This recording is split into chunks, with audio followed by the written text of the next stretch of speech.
It's a story told to me by a friend of mine who's an Aikido master. His name is Terry Dobson. The train clanked and rattled through the suburbs of Tokyo on a drowsy spring afternoon. Our car was comparatively empty. A few housewives with their kids in tow. Some old folks going shopping. I gazed absently at the drab houses and dusty hedgerows. At one station, the doors opened, and suddenly the afternoon quiet was shattered by a man bellowing violent, incomprehensible curses. The man staggered into our car. He wore laborer's clothing, and he was big, drunk, and dirty. Screaming, he swung at a woman holding a baby. The blow sent her spinning into the laps of an elderly couple. It was a miracle that the baby was unharmed. Terrified, the couple jumped up and scrambled towards the other end of the car. The laborer aimed a kick at the retreating back of the old woman, but missed as she scuttled to safety. This so enraged the drunk that he grabbed the metal pole in the center of the car and tried to wrench it out of its stanchion. I could see that one of his hands was cut and bleeding. The train lurched ahead, the passengers frozen with fear.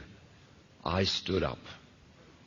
I was young then, some 20 years ago, and in pretty good shape. I had been putting in a solid 8 hours of Aikido training nearly every day for the past 3 years. I liked to throw and grapple. I thought I was tough. The trouble was, my martial skill was untested in actual combat. As students of Aikido, we were not allowed to fight. Aikido, my teacher had said again and again, is the art of reconciliation.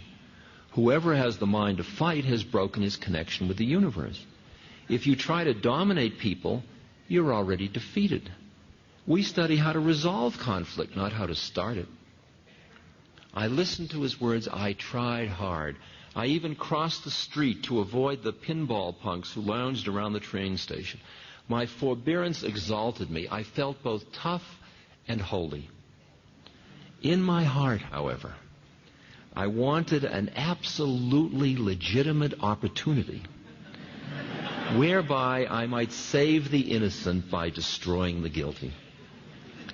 This is it, I said to myself as I got to my feet. People are in danger. If I don't do something fast, somebody will probably get hurt. Seeing me stand up, the drunk recognized the chance to focus his rage. Aha! He roared. A foreigner. You need a lesson in Japanese manners. I held on lightly to the commuter strap overhead and gave him a slow look of disgust and dismissal. I planned to take this turkey apart, but he had to make the first move.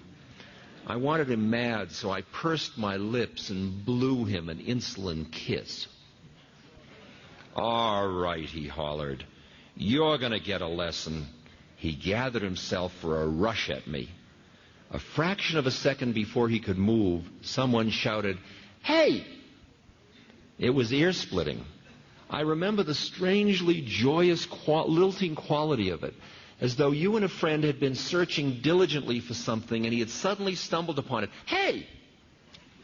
I wheeled to my left, the drunk spun to his right. We both stared down at a little old Japanese man.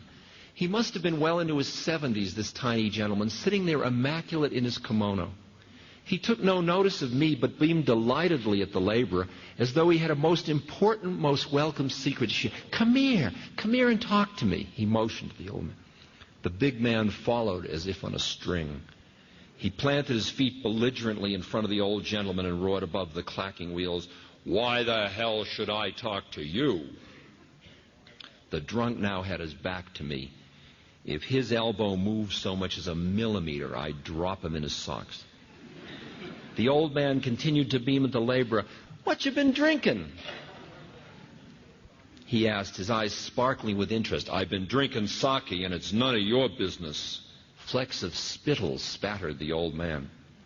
"Oh, that's wonderful," the old man said. "Absolutely wonderful. You see, I love sake, too. Every evening, me and my wife, she's 76, you know, we take our bottle of warm sake and we go out and sit on the wooden bench. We watch to see how our persimmon tree is doing.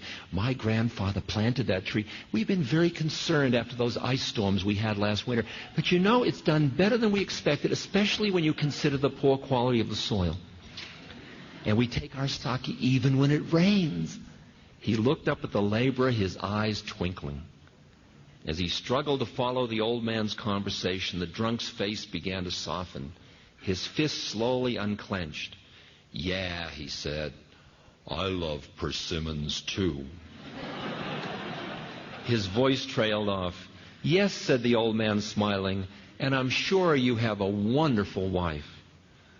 "No," replied the laborer. "My wife died." Very gently, swaying with the motion of the train, the big man began to sob. "I don't got no wife. I don't got no home. I don't got no job. I'm so ashamed of myself." Tears rolled down his cheeks. A spasm of despair rippled through his body.